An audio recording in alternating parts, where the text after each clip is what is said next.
In at 10, Mangle was made from Ennard. Okay, this isn't really a popular theory, or it wasn't a popular theory. In fact, most people hated this theory, but this theory suggests that Mangle was actually made after the events that occurred in the minigames of Sister Location, where Michael Afton barfs up last night's helping of Ennard spaghetti. This theory seems to point out that Ennard now has plenty of loose and missing parts that could be used to make Mangle. I mean, this is the kind of thing that Scott would have done, but it was also revealed that Baby was kicked out and then she reassembled herself in FNAF 6, and then Ennard became Molten Freddy. So I don't think it has literally any footing at this point anymore, but it's an interesting theory nonetheless. Even if you hate the theory, you kind of believe that it would end up being a thing, even just a little bit.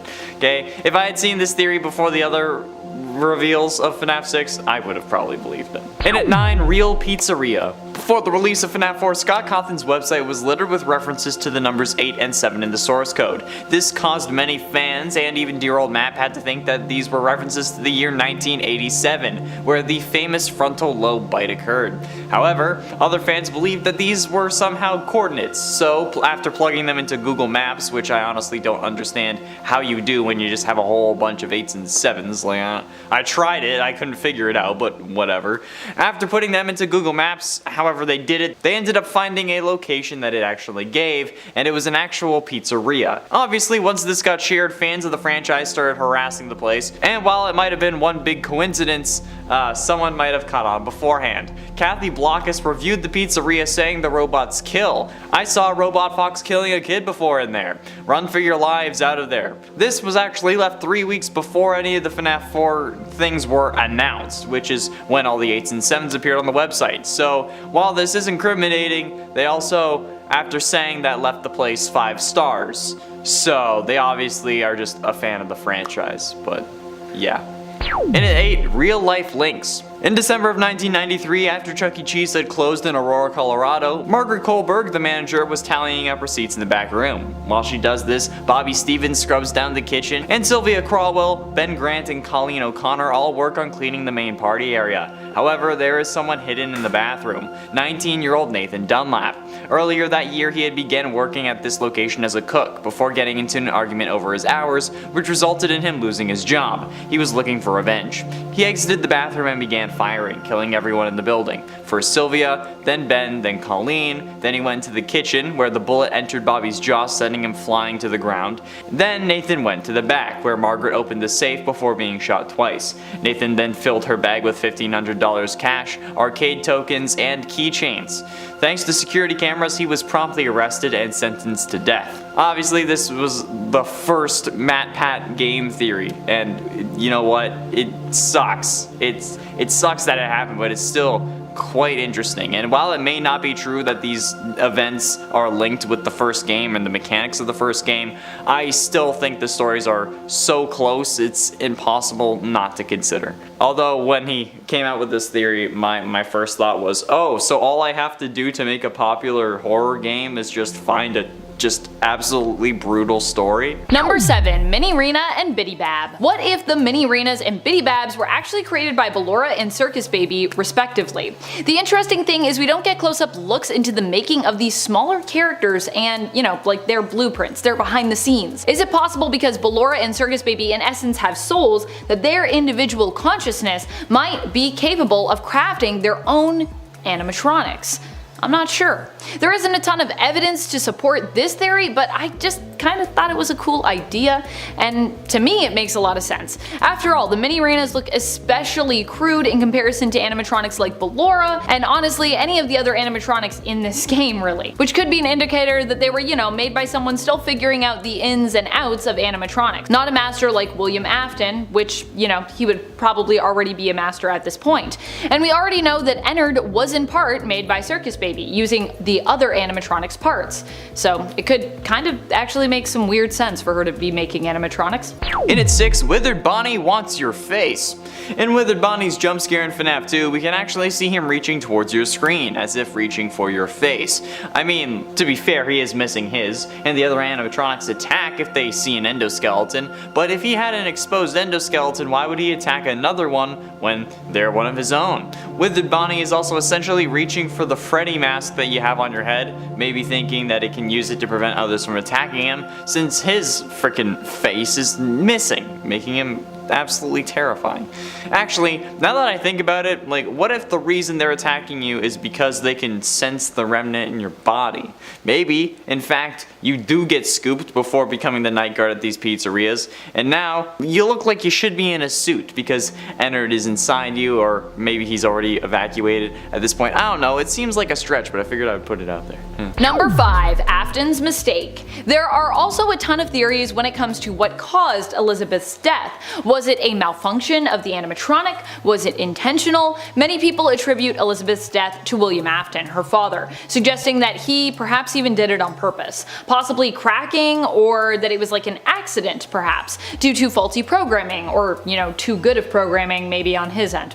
There are a lot of smaller theories at play when it comes to the belief that Afton was the one ultimately responsible. Possibly he had designed Circus Baby to trap other children, but then why say that he designed Circus Baby for Elizabeth? Did he mean to kill her? Or was it just that the programming in Circus Baby was too strong and still needed some tweaking, some reining in, so the death was perhaps accidental? And for the Cult of Afton, another theory that I saw from MatBat in Help Wanted's Curse of Dreadbear DLC. In Help Wanted's Curse of Dreadbear DLC, you are tasked with collecting 4 keys from a corn maze while Hollow Foxy chases you. Or I guess Jacko, or not Hollow, no, it is Hollow Foxy. It should be Jacko Foxy, but whatever. Well, if you end up finding all 4 of them, a 5th one appears, a glitchy one, and if you manage to get it, it unlocks a cellar, which looks like the barn that acts like the hub of the game, but it actually isn't, because it's a cellar, not a barn. Either way, this time the banner is torn up, as if it's been decaying for years, and then there's a bunny mask sitting on the table next to an unlit candle, in a circle of potentially blood or maybe red candle wax. Well, you put this mask on and your breathing slows and relaxes, and then the DLC is complete. When you head back to the prize counter, you can wear the mask there again, but if you do this while holding Glitch Trap's plush, you actually seemingly start having a conversation with someone, but you can't hear the other person, you only hear you. This led MatPat to believe that there is a cult forming around worshipping Afton, and maybe even trying to bring him back from hell. And I mean, Vanny brought him back from hell. Maybe she's just not the only one that's possessed, right? I mean, they're gonna have to do something now that we have no idea what happened to literally any of the characters. So, who knows?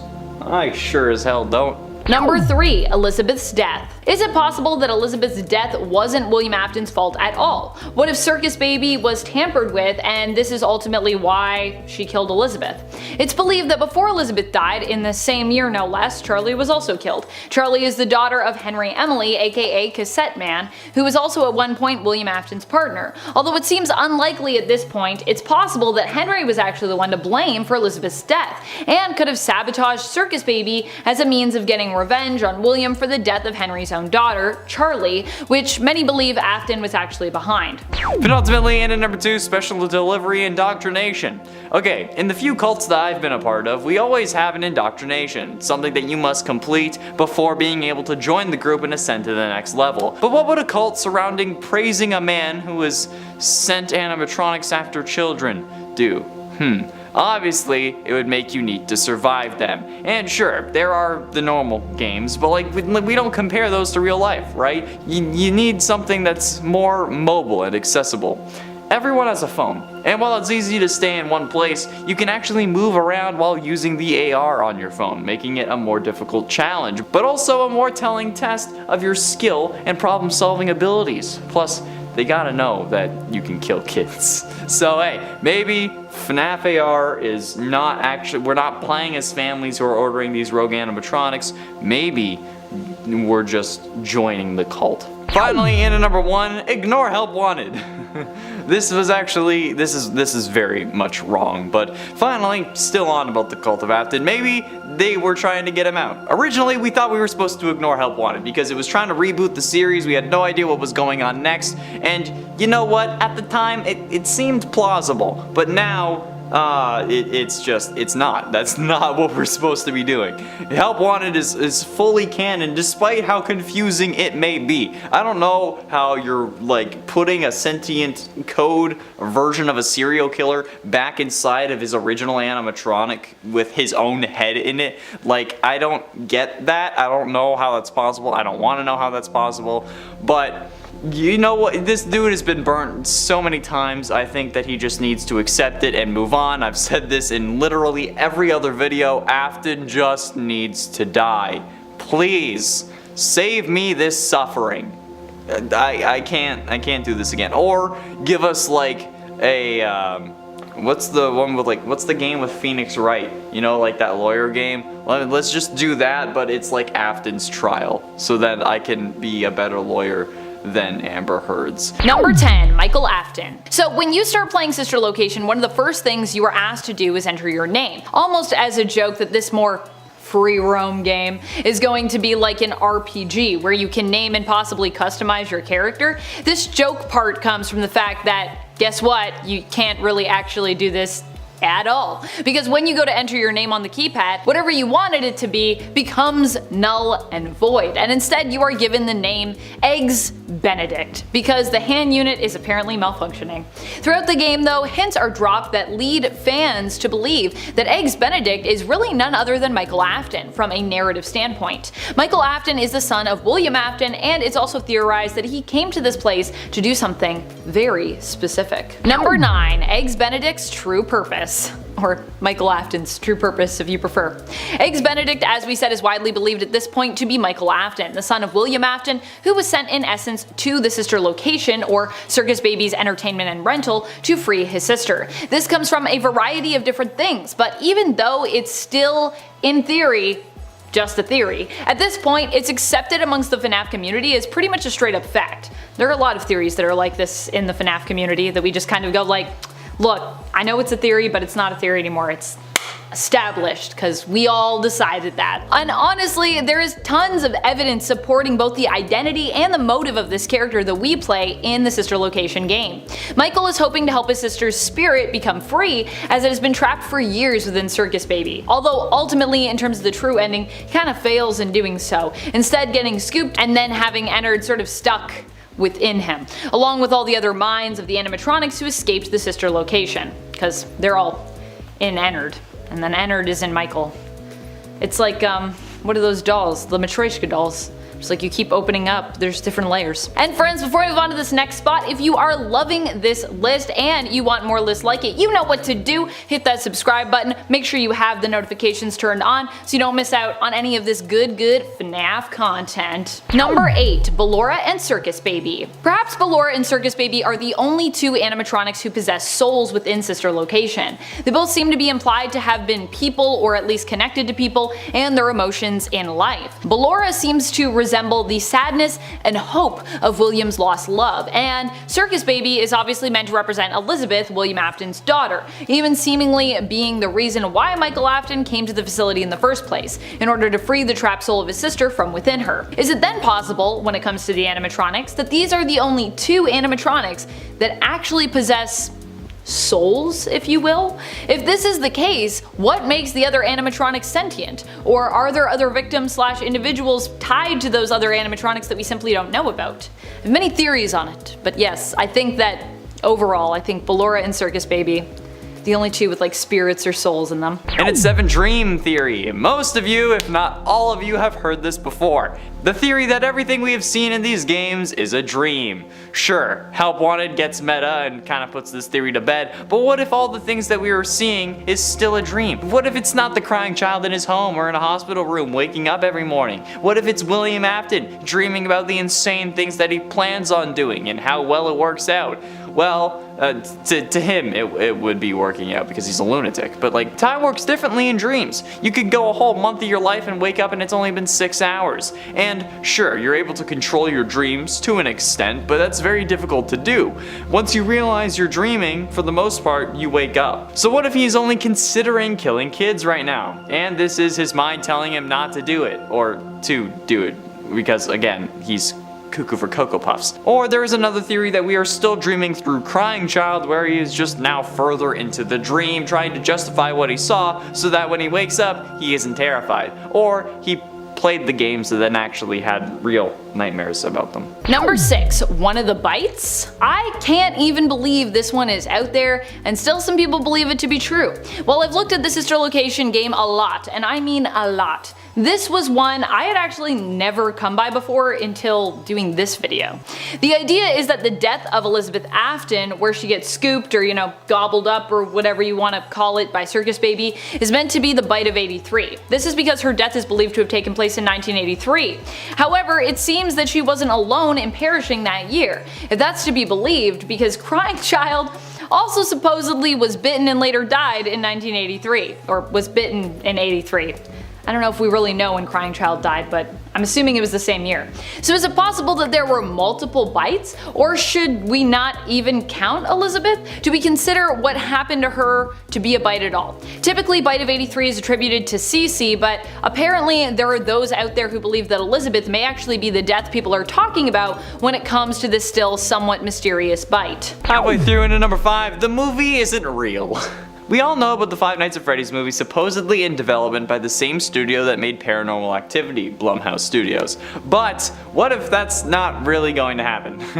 I could see something like this playing out, where instead of making a movie that they say the workers ended up dying on set, causing them to halt production. And while it may get some bad press, a series about dead kids possessing animatronics having real deaths associated with it would be incredible press, especially when the deaths are fake because they only wanted to use the movie as a boost to the games and the books. We've gotten part of a word on a potential plot, and then that's it. After Scott talked about the scripts on Reddit, he left it. We've heard nothing since, at least to my knowledge. And maybe the studio got the rights to the movie since they know how to handle paranormal press, something like that. Or they have a guy that can do that or something. Maybe they're trying to pull like a Blair Witch kind of thing. I don't know. I just think that the movie would make an actual metric boatload, and since Scott loves rushing games out every other month, it's a surprise that this movie hasn't come out yet, and that's suspicious if you ask me. Number 4, Afton's intentions. Let's imagine for a moment that William Afton loved his kids and that he didn't want anything bad to happen to Elizabeth. It's believed that Crying Child's death happens after Elizabeth's in regards to the whole timeline of this narrative. But what if we have that wrong and it somehow happened before? It could be possible that Afton simply wanted to lure another child using Circus Baby so that he might take one to act as, I don't know, a sibling for Elizabeth, who was maybe lonely if her sibling had just died. Or it's possible that Cece's death did happen after, as we believe, but perhaps this was how Afton got his own children to begin with, and he was actually looking to grow his family to just give Elizabeth a sister or a sibling of some kind. After all, we're still not even sure as to why the killings happen in FNAF. That is a big question mark. What is happening with that? The killings could have even started as accidents, and we don't really know who the mother of these children is, if they have one. So it could be possible that Afton took them at young ages and kind of brainwashed them into thinking he was their only parent, even though he wasn't their parent at all. Getting close to the end in number 3, you're the new killer. And you know what? This one was right. While yes, I did start playing through FNAF VR on the channel, you sure you go watch those. Share and like that video, because I'm not playing the VR game again. Hell no. No matter what you do in the final battle against Glitch Trap, you end up getting stuck in the game while he gets out. And maybe it's not actually the game. It was actually signifying that he was taking over your body and locking you inside your own mind. So this time he was passing the baton on to you, or at least we thought that he could be, and it was true. I've already said it, right? He was taking over your body, physically controlling you while you were in your own head. That's what the door was. Princess Quest proved that in Security Breach. We all know this now, okay? We've done the research. I say we've done the research. We played the game. We read the lore bags. We know. It's a thing. It's canon. We play as Vanny in Help Wanted, and now we are the killer. We finally got to play as the killer in a VR game, and you know what? I've been wanting that for years. Although I wanted more specifically a Purple Guy Simulator in VR game, because I'm sadistic like that. But you know what? This is okay. I'm fine with this. We get to play as a killer, and it was a theory a long time ago, and you know what? It happened. So, yes. Number 2, Ballora is Mrs. Afton. Another theory that ran rampant and still is pondered and reflected on even today is the role of Ballora. People believed, based on the lyrics of the song that she sings, that Ballora may actually be the wife of William Afton, or at least was made to represent his wife after she left him or possibly died. This woman could also be the mother to his children. Ballora was perhaps created to fill the void of the woman he loved so much. Or if you want to interpret this character a lot more literally, perhaps she is the mother of his children, who are maybe all animatronics that he built, and Ballora sort of like filled a mother role for them. Although I will say there's not a lot of evidence to support that in regards to how Ballora seems to act with the other animatronics, but hey. Number 1, Clara is Mrs. Afton. Some others believe that Clara is meant to represent Mrs. Afton, suggesting that the soap opera Eggs Benedict, aka Michael Afton watches on his day off, Immortal and the Restless, is actually meant to represent the story of William Afton and his romantic partner. In this story, the main character meant to represent William is a vampire named Vlad, who denies that Clara's child is his, despite the fact that the child has lots of odd behaviors that only a vampire baby would likely be capable of.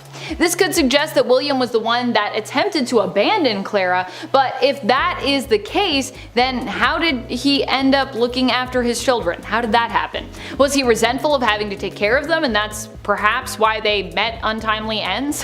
Is it possible that it was all part of William's plot to get rid of them? Are Clara and Vlad meant to even represent Mrs. Afton and William? I don't even know. It's a lot. I think at this point I'm leaning more towards no, but I don't know. I always come back to this and I'm like, is it true? Is it not true? Is it supposed to be a symbol of this or not?